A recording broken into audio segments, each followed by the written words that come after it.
You wouldn't believe the things you learn when you've been on this earth for nearly a century. I'm 96 years old, and I was a doctor for most of my life. But let me tell you something. The most important things I ever learned, they weren't taught in medical school. These 3 life lessons I'm about to share with you. They'll wake up your soul. They'll make you feel more alive, more connected, and more at peace than ever before. So stick with me until the end, because lesson 3, it's the one I almost took to the grave. And trust me, you don't want to miss it. And while you're here, give this video a like, leave a comment sharing how old you are, and subscribe if you want more wisdom from someone who's lived through it all. Lesson 1, you are not your decline, you are your energy. The morning that changed everything. One quiet morning when I was 84, I stood in front of the mirror, brushing my hair. My hands trembled ever so slightly, nothing new. My knees ached, my shoulders were more sloped than I remembered, and the skin on my neck looked like soft paper. I stopped and stared at my reflection. For a long moment, I didn't recognize the woman looking back at me. I whispered to myself, is this really me? Because in my mind, I still felt 25, the same woman who ran through hospital corridors, who danced barefoot in the kitchen, who kissed her husband in the hallway just because that spirit, that energy, she was still alive inside me. But the woman in the mirror, she looked like someone else. That morning, I didn't walk away.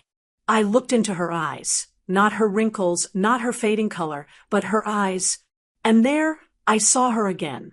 Me, not the aging body, not the slow hands, not the number 84. I saw the fire, the sharpness, the humor. And that's when I understood. I am not my decline. I am my energy. Why we get it so wrong.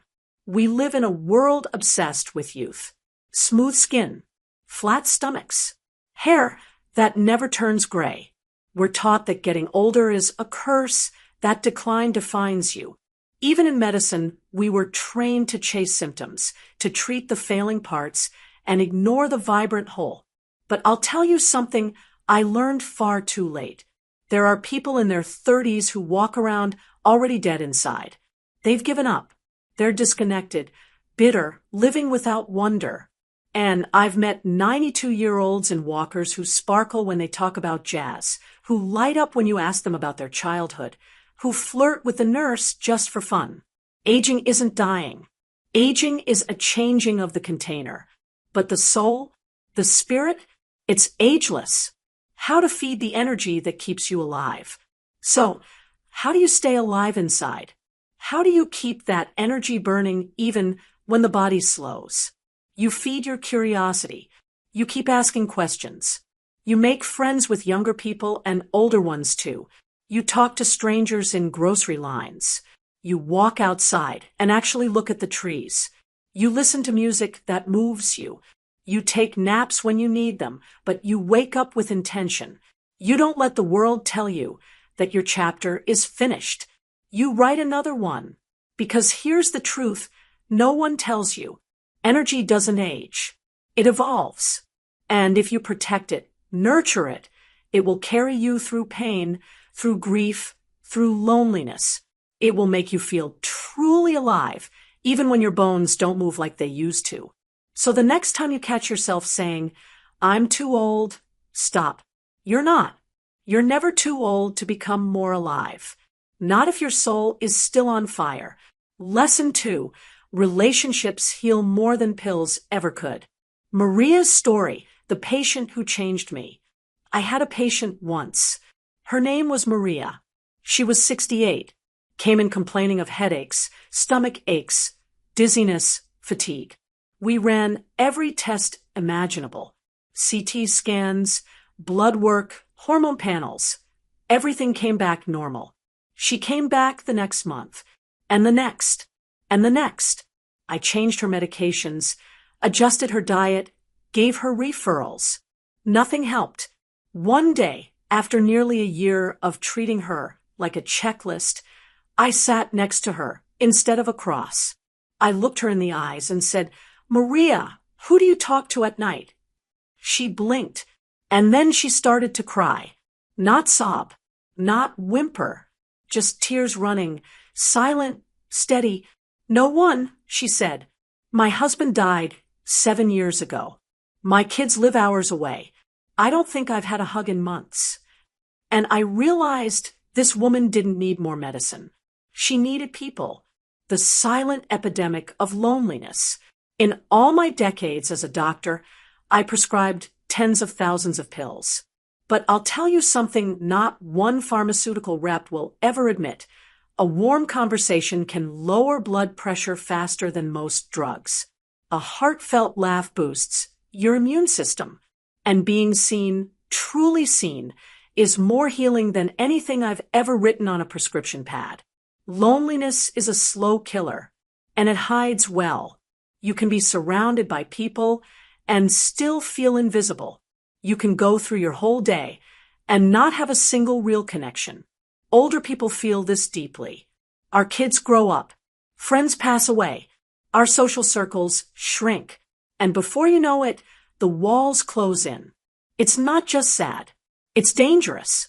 Studies now show that loneliness can be as damaging to your health as smoking 15 cigarettes a day. It raises inflammation, weakens the heart, and clouds the mind. And yet we treat it like an inconvenience, not a crisis, the healing power of human connection. So here's what I tell everyone now, especially those over 60. Build your village. Don't wait for people to knock on your door. Go knock on theirs. Join something. A book club. A gardening group. A community choir. Even an online group, if that's all you've got. Call someone every day, even just to say hi. Hug your grandkids longer. Send real letters. Invite someone to lunch, even if you're shy. And more importantly, be the person someone else can call at 3 a.m. Because the secret to feeling alive isn't found in a bottle or a supplement or a diet. It's found in the warmth of another human's presence, the safety of someone remembering your name, the joy of being missed, the miracle of being known. If you want to heal, don't isolate. If you want to live longer, love louder. And if you want to feel alive again, don't ask yourself what hurts. Ask yourself who you need. Lesson 3. Joy is not a luxury. It's a prescription. You know what no one ever tells you when you're young? That joy, pure, unfiltered, belly laughing, goosebump giving, soul dancing joy doesn't just happen to you. You have to choose it. And once you get older, you have to fight for it. When I turned 91, I remember sitting on the porch one afternoon with a cup of tea, watching the sun dip low behind the hills. It was quiet, almost too quiet. No kids playing, no phone ringing, just the sound of my own breath and the creaking of my old rocking chair. I had just finished watching the news, something I did every evening back then, out of habit. And that day it was full of war, scandals, natural disasters, and angry voices shouting over each other. I turned it off, but the heaviness lingered. I looked out at that beautiful sunset and realized something terrifying. I hadn't laughed in weeks. I hadn't sung. I hadn't danced. I hadn't even smiled without a reason.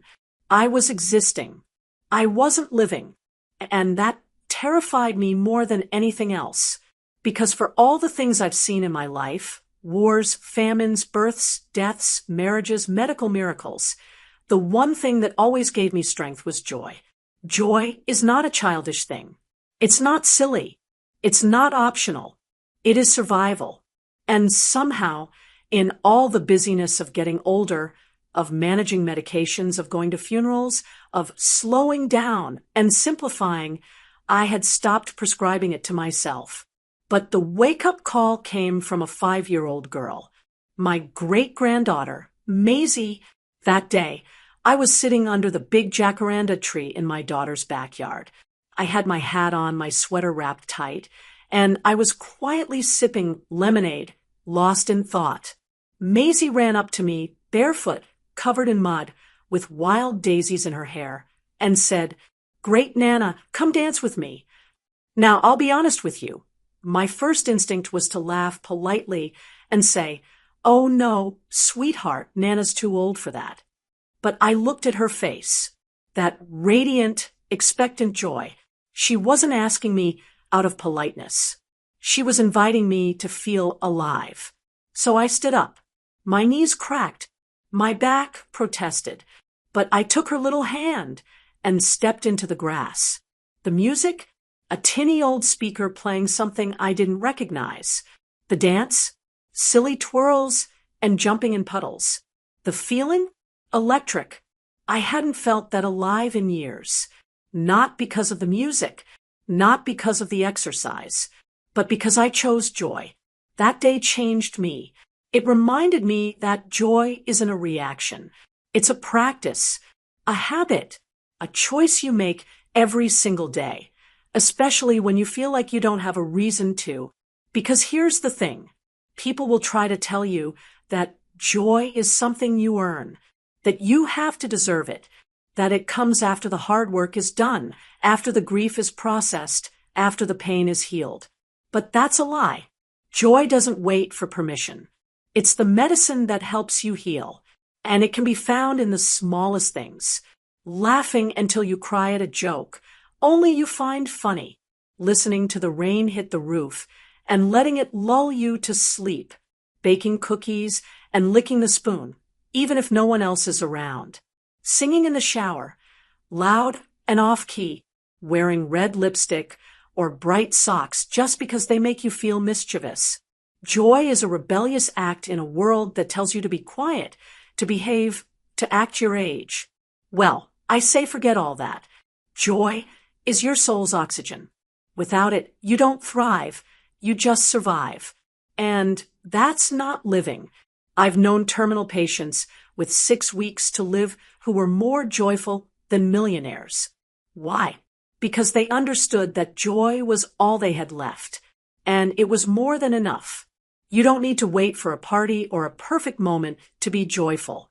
You don't need money or youth or perfect health. You just need to notice, really notice the good, and then lean into it. Joy isn't the icing on the cake. It's the flower. It holds everything together. So if you've been feeling numb lately, if you've stopped laughing or singing or reaching for the good stuff, don't wait for permission. Prescribe it to yourself. Daily. Like medicine. Write JOY on a sticky note and put it on your fridge. Make it your mission to feel it just once a day, even if it's for 5 seconds. Even if it's just a silly dance in your socks or a memory that makes you smile. Joy is your right. It's your power. And it's never too late to invite it back in.